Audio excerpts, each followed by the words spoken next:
Some of you may know Marina Goldman as a women's health nurse practitioner who lives in Montague, but did you know that she is also an actor, writer, film producer, and social activist? This program will feature Marina and her work as the narration voice of Martha Sharp in the recent PBS television special, Defying the Nazis, The Sharps' War. The film was produced by Ken Burns and Martha's husband, Waitstill, and was narrated by Tom Hanks. Their efforts, the Sharps' efforts, not Tom Hanks', efforts saved hundreds of refugee children from Europe just prior to World War II. Years later, Waitstill Sharp lived in Greenfield for several years and often spoke at the All Souls Unitarian Church. Marina is now involved in humanitarian aid missions to Sierra Leone in West Africa and was honored by being given the first Joukowsky, pronounced correctly, Joukowsky Family Foundation Award in 2015. Her work was described as providing support and rescue to people often in highly dangerous situations. Thank you, Marina.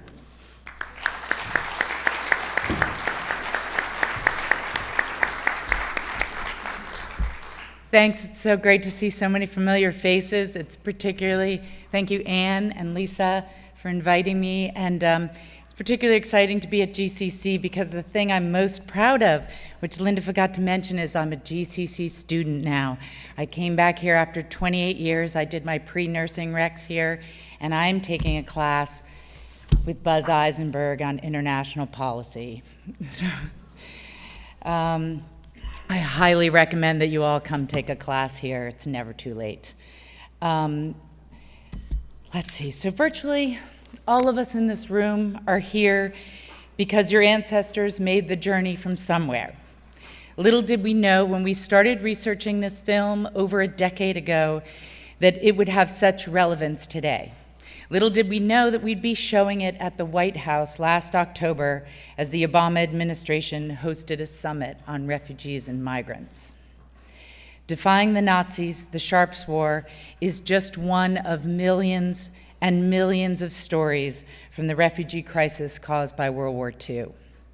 Before today, that was the largest refugee crisis in history.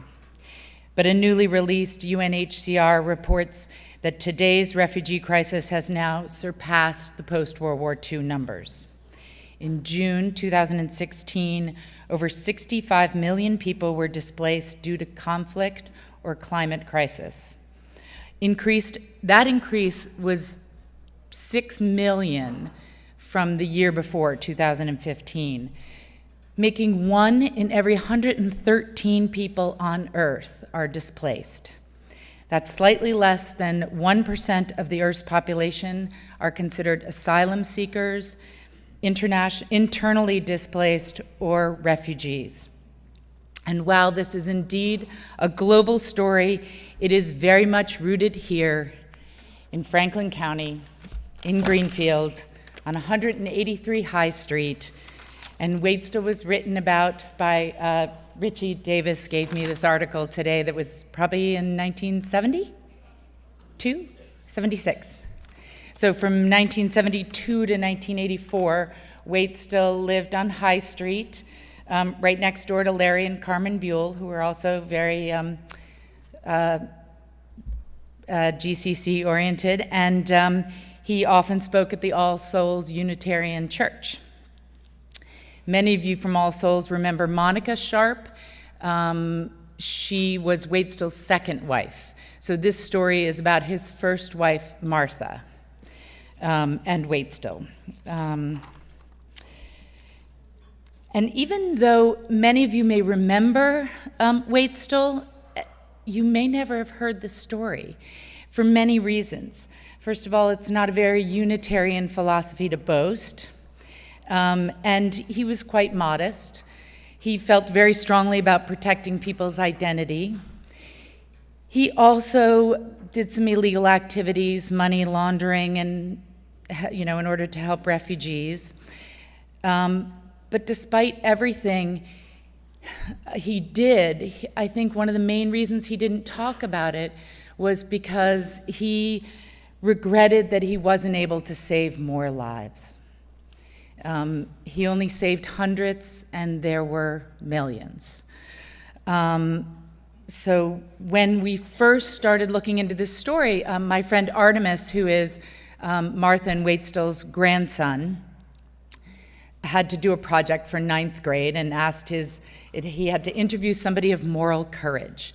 And he said, I don't know anybody of moral courage. And he asked his mother, who do I interview? And his mother said, talk to your grandparents. I think they did something in World War II.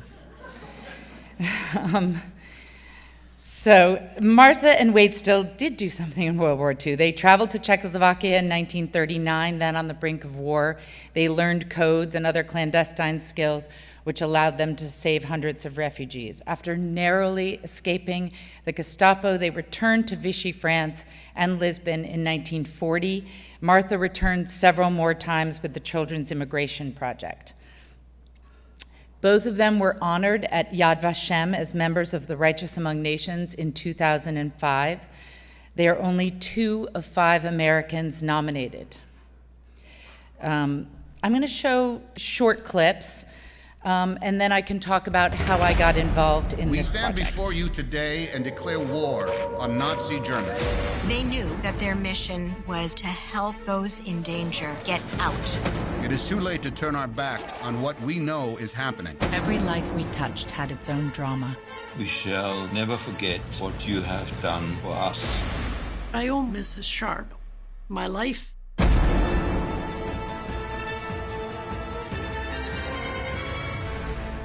PBS makes everything look really exciting. That was their 30-second preview, and we showed it. It was September 20th it opened. For a fleeting moment, we had the vain hope that the urgent needs of the Czech people might move the U.S. Congress to open the country's doors. Martha and Waitstill Sharp had to struggle against the immigration restrictions of their own government.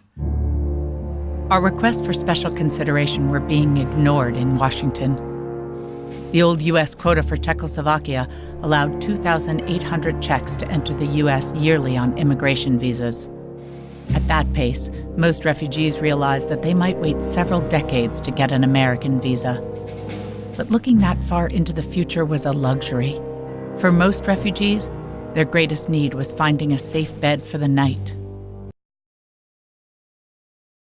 I shall never forget the shock when I saw a Jewish man being abused on the street. I would have cried aloud in anger if Waitstill had not silenced my spontaneous outburst. All my life I hated unfairness, and as I spoke to individual Jewish refugees, I felt their dignity and recognized their amazing capacity to rise above Nazi mistreatment. On March 24th, I met with Tessa Roundtree from the Quaker Underground. She asked me to help smuggle groups of refugee families by train through the heart of Nazi Germany.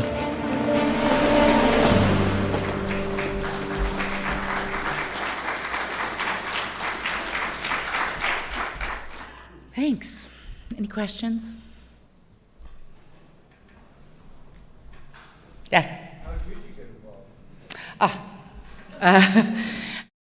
I was brought in the very beginning. We were making a film to be a teaching tool for 8th graders in the bullying section, and it was a curriculum about bullying, I guess. And I came in just as a scratch voice.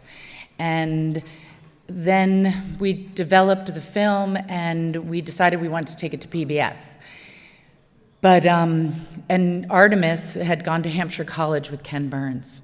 So we went up to New Hampshire, and Ken was like, are you kidding? I don't do this. This is your film. I don't do this kind of thing. But we persisted, and Artemis particularly persisted, and Ken became an advisor. 2 years later, he became a producer, and a month after that, he became the director.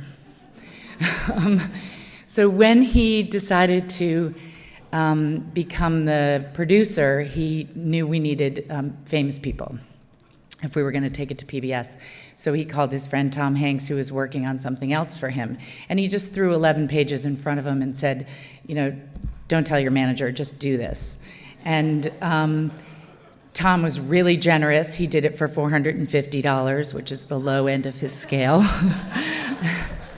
And he did it for Ken. And as soon as Tom came on, they were thinking about other people to read Martha's voice, and so I was pretty sure I was going to be on the cutting room floor, and I had no expectations. And I'm driving to New York City for something else, and I pull over to go to the bathroom at one of those rest stops on the Sawmill, and I run into Ken Burns, and I'm like, Ken, am I on the cutting room floor yet? And he was like, actually, we just decided to keep you because your voice sounds okay with with Tom Hanks. And because he's so, but Ken also had a problem. I was too emotional, and he calls it OTT, over the top. But, he likes people to just read, don't put any emotion in it. And I was like, but I really was crying when I was thinking about leaving my children behind. And he goes, oh, you really were crying? You weren't acting? And I was like, no. He was like, okay, then we can keep it. But, but we were sort of constantly arguing about, do I need to go in and just take it down and not be so over the top? And then finally I was actually going to go to Sierra Leone because I had been hired by Partners in Health to work during the Ebola crisis.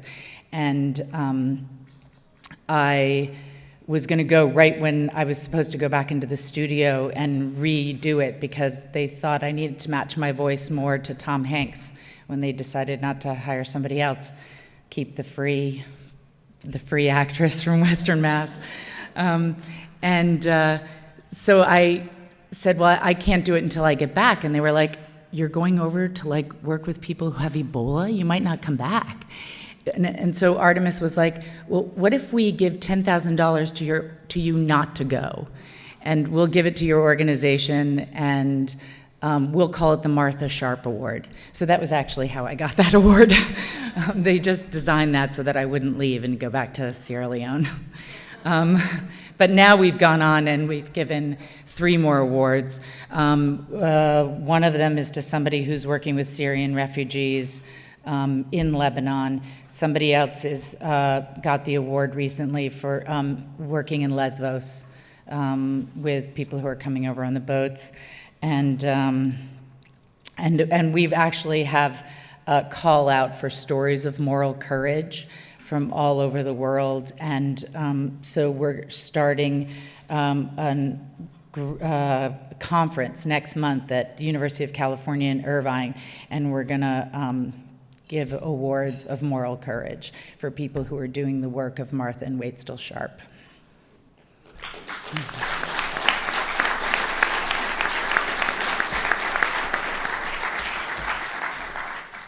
Any other questions? Yes, Anne. Talk a little bit more about Sierra Leone, how many trips you've made, what you've actually done. Okay. I was Peace Corps in Sierra Leone in 1982 to 84. I came back and decided to go to nursing school because that was the best way that I felt like I could go back and be of use. I ended up having 2 kids and staying here instead, but I had promised my family back there that I would bring my children when they were old enough, but then there was a war going on, the Diamond War in Sierra Leone, which didn't end until about 2001 or 2, but it really ended around 2006, where it was safe to go back. So I brought my kids back in 2007, and it was absolutely no different from when I was there in 1982. It was probably worse. And then I went back the next year and worked in a health clinic. And I said, what do you need? And they said, we need surgeons. There are like 3 surgeons in the whole country. So I came back and I coordinated with a group called International Surgical Health Initiative out of New Jersey. And they have doctors from all over the world. And so I went back 3 or 4 more times with them to do surgical missions. And then I've been back with my children and various other children. My big threat is that, if you're going to act up and do drugs and drop out of school, I'm going to take you to Sierra Leone. So I've been back about 12 times since 2007. I didn't go back during the Ebola epidemic. And now I have a Sierra Leonean living with me. And she's on our board of Catania Women's Development Association. And we, together with the United Nations, are ending female genital mutilation in the next 2 years.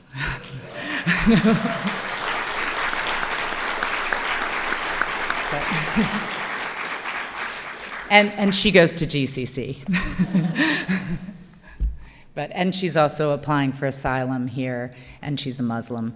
And so I've been working with people like Buzz Eisenberg, my teacher, and Dan Berger, and other people that we work with to have students at GCC who have green cards or whose position here is in jeopardy. And she's applying for asylum. It's a tough atmosphere, but we shall overcome. Any other questions? Video clips, were they the original people we were looking at, or were they like? They were the original people. That was Martha and Waitstill. Well, Artemis Joukowsky is their grandson. So one of the things Ken loved about this project, and the reason he took it on, was because we had so many original documents with actual stamps and their actual writing. Martha had actually written a memoir as well. So we used a lot of her actual writing. So most of what I said were her words. Tom Hanks took a lot of my words when he came on. It was mostly Martha's words because she was the one who wrote the memoir, but we had to give Tom some lines, so. And it was always like a coup when I got to take one back. And, you know, we read love letters. There's a time when we're reading love letters back and forth. And once Tom finished his initial thing, he wasn't doing any more. So there was one love letter that I was just like, we have to have this in. But Tom's not available and he can't read it. So I had to read a love letter to myself from him. And I was like, this is never going to work. And Ken was like, it totally works. We're keeping it.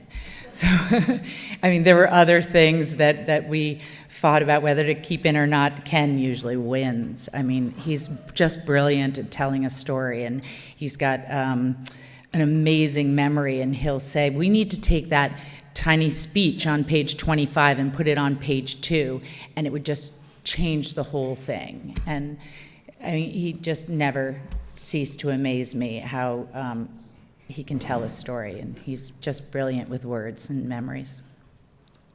Did I answer your question? Yeah.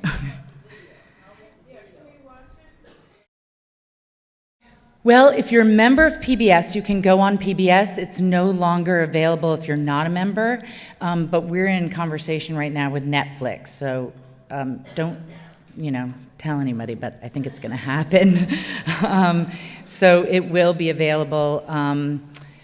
And then, I have a copy, and here's a copy of the book, too. And I actually think if you go onto Facing History and Ourselves and some of our other partner websites, the Unitarian, we're partnering with the Unitarian Universalist Service Committee, so some of them do offer it, particularly to Unitarians, other religious organizations, and schools for free. So if you want to show it to a class or something like that, then you can probably get it through either PBS Learning Media, UUSC, or Facing History and Ourselves. And we're also working with Brown University to get it out to all the universities. At this point, all the 8th graders have seen it in the whole United States as part of that teaching curriculum from Facing History and Ourselves. So, yes?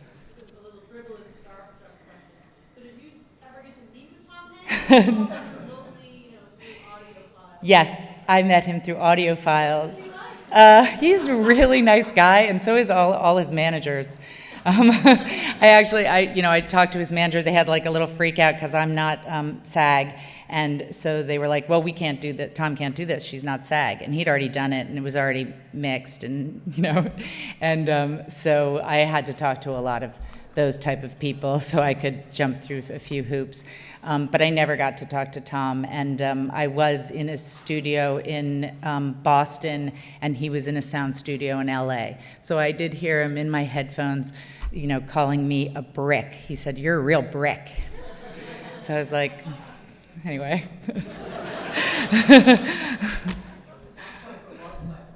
Yeah, I know.